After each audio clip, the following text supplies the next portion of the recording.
particularly nasty at the moment, Jane. All right, Helen. Thank you, Helen Willis. And that is it from us for now. Now it's time for the news, wherever you are. Have a good evening. Bye-bye. Hello and welcome to South Today. Tonight on the programme, we're live at RAF Brize Norton as we mark 100 years of the Royal Air Force. From aviation archives at Halton to Chinooks at Benson, we'll analyse the impact of the RAF on our region. And jail for the Didcot woman who left her mother to die. Her clothing hadn't been changed in a decade.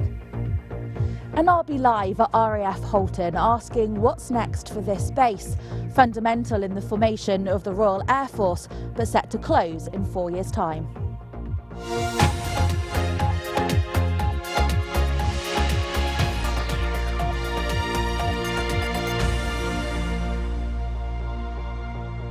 Good evening and welcome to a special programme. Tonight we're celebrating the centenary of the RAF and we're live at RAF Brize Norton, the UK's biggest air base. Now if you take a look at the pictures we have for you here, you'll get just a sense of the scale and size of this air base. More than 7,000 military personnel and civilian staff are based here. And we're broadcasting from the passenger terminal. This is where troops but also aid are flown out of the country, and it is the gateway into the UK for visiting dignitaries. Now in a moment I'm going to be speaking to the station commander here, but first our business correspondent Alistair Fee looks at the social and economic impact of the RAF across our region. If you follow the money, it's soon clear that the RAF has touched many lives. So we'll make that 20, 40, 60... It's brought millions of pounds into the region. Multiply that over 100 years and we can say with some certainty that the wealth of Oxfordshire and Buckinghamshire owes much to the airmen and women that live and work here. £3, 7 change. And personally, the impact is perhaps greater still. I married an airman in 1981 and then I married another airman in 2001.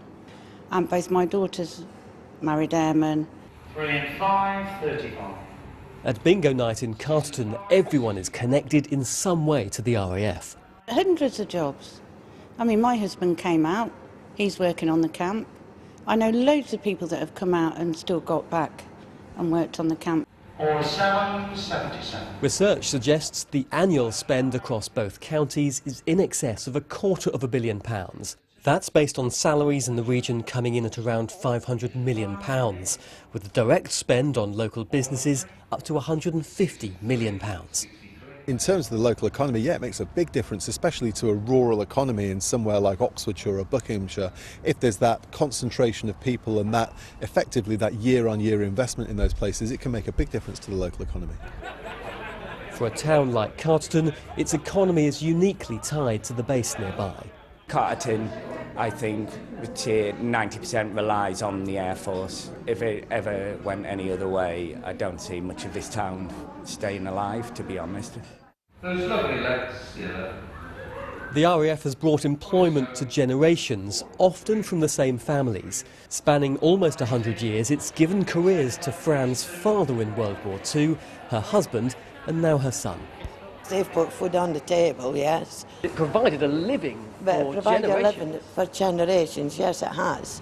3 and 7. And then there are those who have been here ever since the RAF was formed at the end of World War I. It's a big year for you, isn't it? Oh yes, I'm going to be 100. It's an achievement to get to 100, I think. But to be the same age as the Air Force, it must be something exciting. Wherever you go, you'll find Oxfordshire and Buckinghamshire is hugely influenced, both in the past and present, from personal lives to jobs and a vast supply chain. The region owes much to the RAF. Alistair Fee, BBC South Today. Well, RAF Brize Norton has been here since 1937 and we're joined by the station commander, Group Captain Tim Jones. Thanks for being with us tonight. I guess a lot has changed since 1937.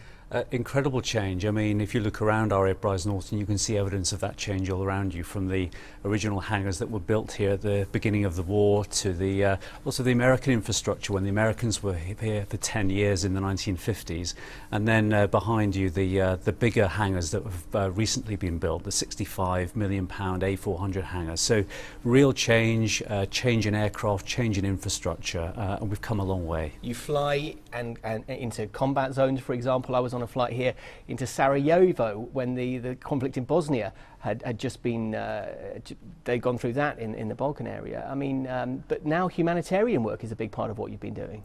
Absolutely, and of course last autumn we were the hub for all the aid that went out to the Caribbean for Hurricane Irma, and that was just an extraordinary time of the whole station coming together, projecting 1,000 people in that first 72 hours over 4,500 miles, 72 tons of aid. So the ability to do that and really feel like we're making a difference to people's lives makes us really proud. And what do you think the challenges are going to be going into the next century?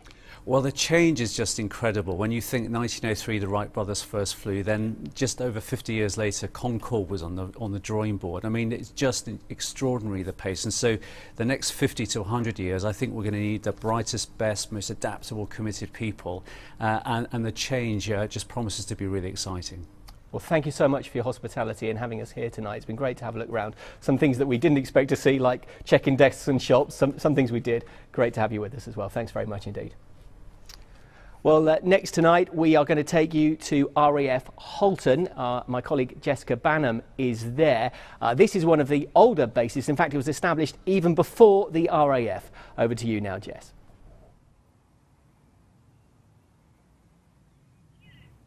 Well, what's interesting about this site, Jerome, is that over the years it's been home to both the British Army and the RAF.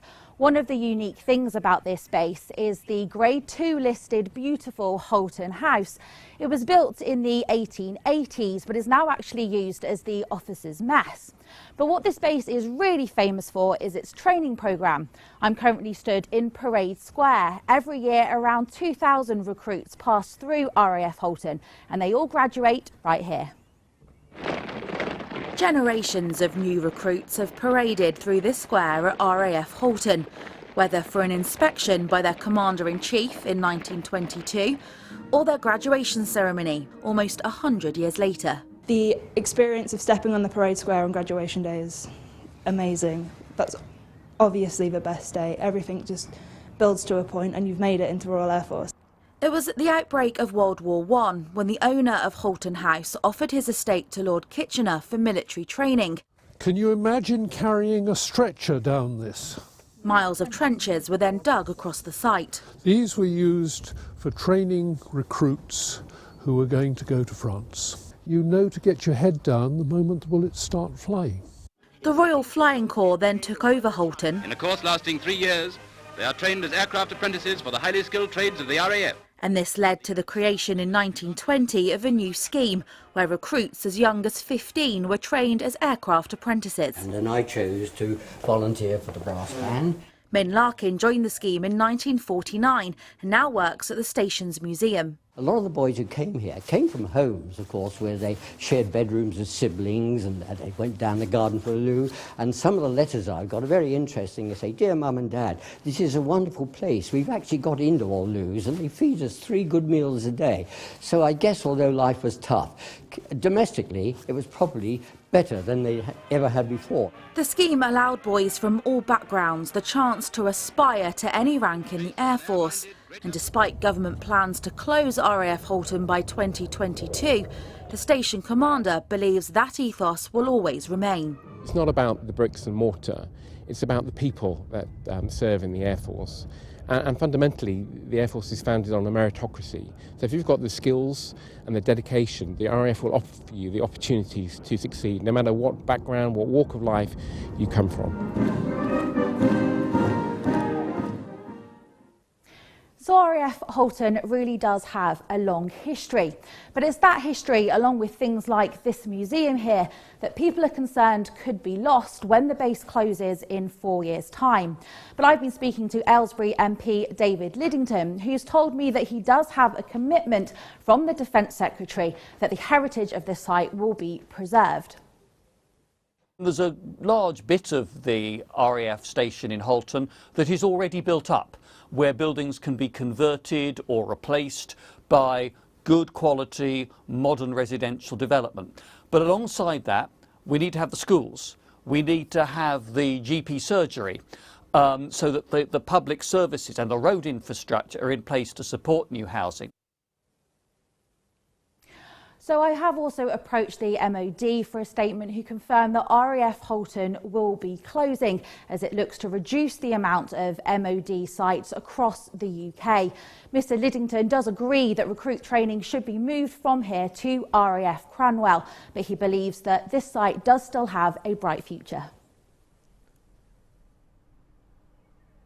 Thanks very much indeed. That's Jessica Banham at RAF Halton. Next, we're going to take you to another base, RAF Benton, where the fleet of Puma helicopters there have more recently been joined by 6 Chinooks. They take part in humanitarian work as well as in conflicts. And our reporter David Lum has been getting a taste of life as an RAF pilot. I've always known I've got the key ingredients to be a top helicopter pilot, and today it's my chance to prove it. Simulators like this are becoming more and more important for training. Probably the main advantage you've got is that you can simulate a whole raft of things that you can't do in the real aircraft, and that's different environments such as desert, snow. Flight Lieutenant Genevieve Rolliston-Smith was my instructor. So you have control of the collective? I have control of the collective. She kept telling me to say I have control of the collective. If I'm honest, I'm still not sure what that is. When things get busy, you forget that you're in the sim, and it can all become quite real quite quickly. Normally trainees have at least 10 hours in a simulator before they try the real thing, but I'm a quick learner. So, nice job. Jen, do you think I've got what it takes? Without a doubt. OK, time to step this up a notch. I feel the need for speed. Well, the Chinook is a battlefield helicopter. It's been out to Iraq, it's been to Afghanistan, it's done exercises on and off boats, it's been to Norway on exercise.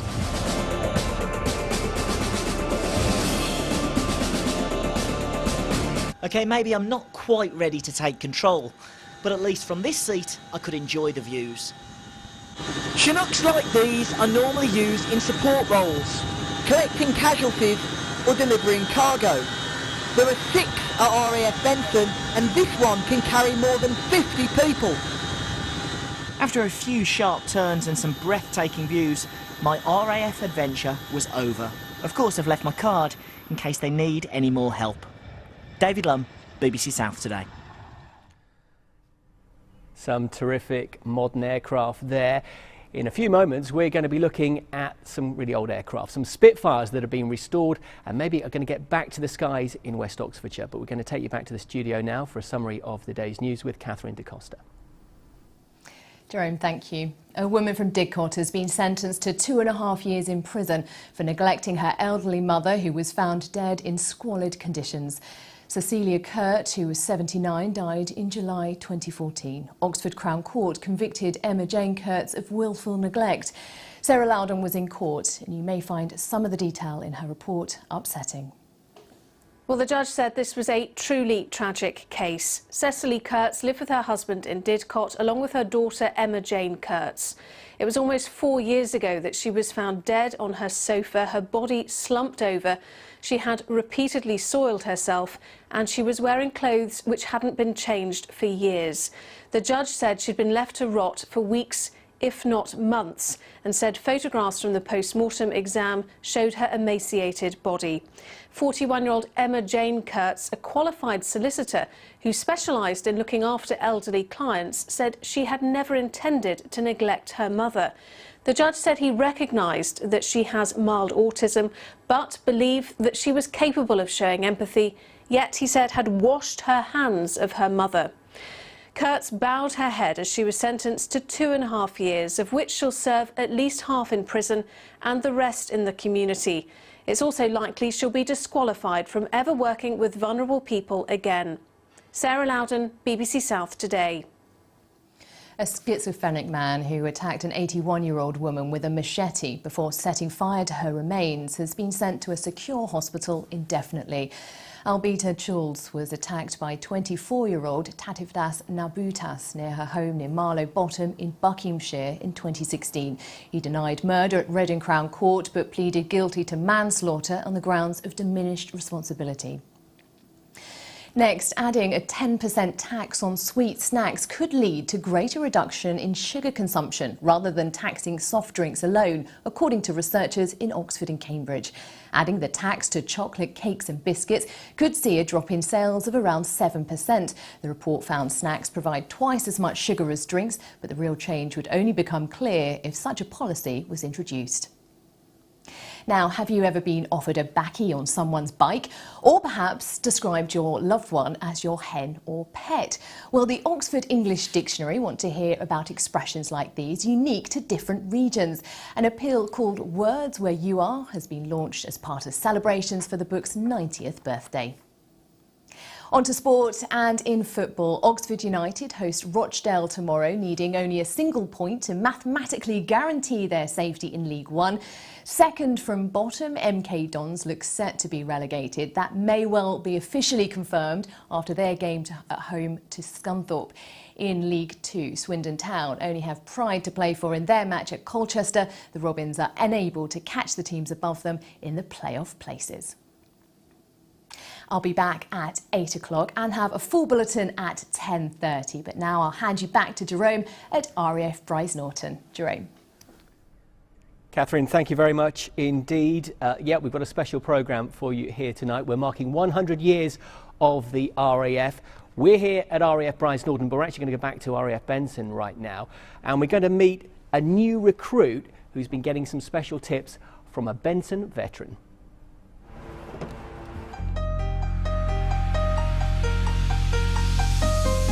My name's LAC Emma Ockenden, I'm 20 years old, I'm an aircraft maintenance mechanic working on the Pumas.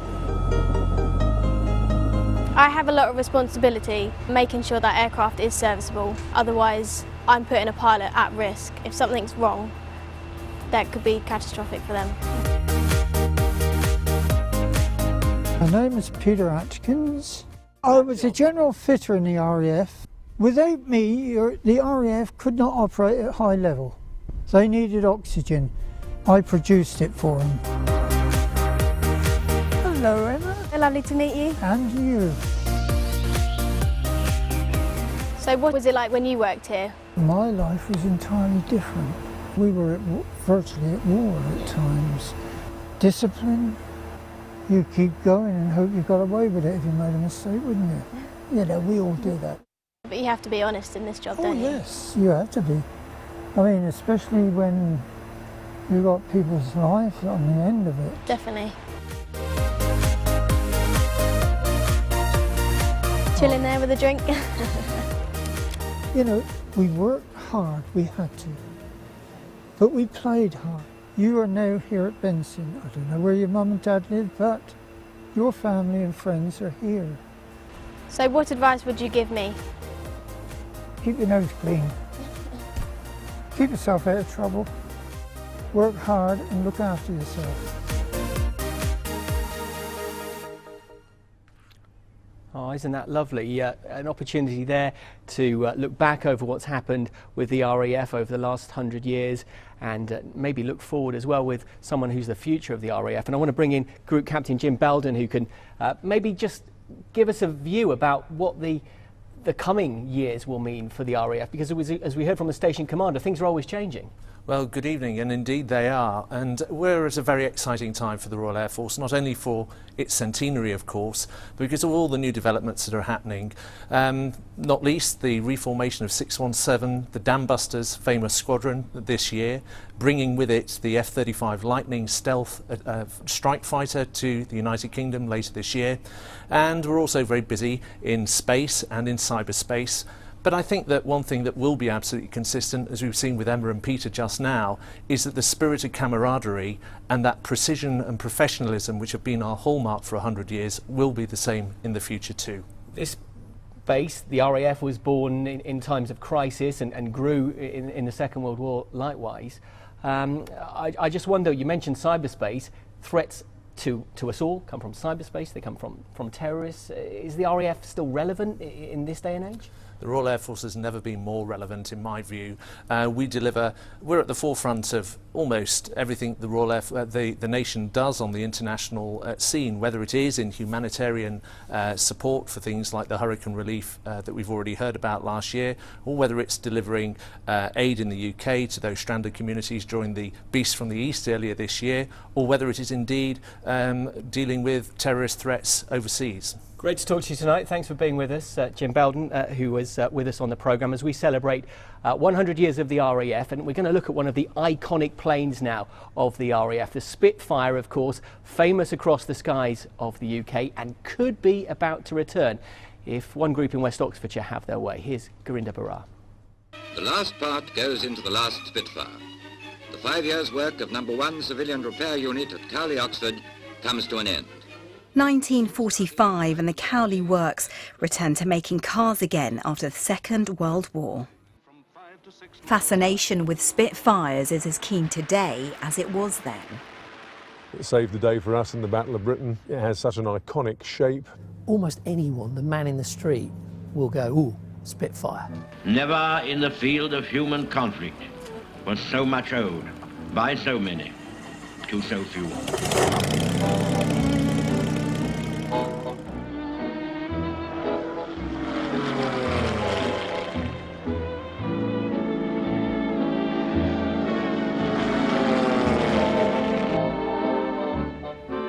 Outside RAF Benson sits the memorial to the Photographic Reconnaissance Unit. The Honda plant in Swindon now is on the site where Vickers built Spitfires, and in Banbury, 10 years after the Northern Aluminium Company disappeared, a statue marks its importance. Swindon was a supermarine plant where they actually built Spitfires, and Banbury was where they actually manufactured the material. Now, enthusiasts in Enston in West Oxfordshire are creating a squadron of reworked Spitfire. A 90% scale. Under the skin, it is all new.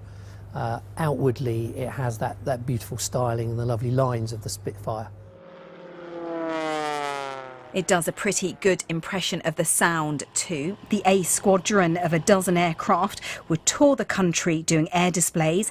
If enough money is raised to fund the fleet, one would be named after Molly Rose of the Air Transport Auxiliary. We were all expecting to be invaded any time, and if one happened to have something like flying, you were extremely fortunate because you were doing a very interesting job and having the opportunity of flying aircraft that you certainly would never have had in peacetime. She flew some 600 Spitfires, delivered them to the maintenance units, which would have been Brize Norton or Benson, where the aircraft would have been prepared for squadron use. 18, 19-year-olds were getting into these things, and nearly 3 times the weight and 3 times the power. I'm getting in it for fun and enjoyment. They were getting in it to do a job, and a pretty nasty job at that. It's the nearest I'm ever going to get to flying a legacy Spitfire, so she flies just great. Great fun, handles really well, very spirited. Once she's in the sky, that's where she belongs. And it's that enduring passion for the Spitfire which the A Squadron hopes to tap into and build an airborne memorial to all those who went before.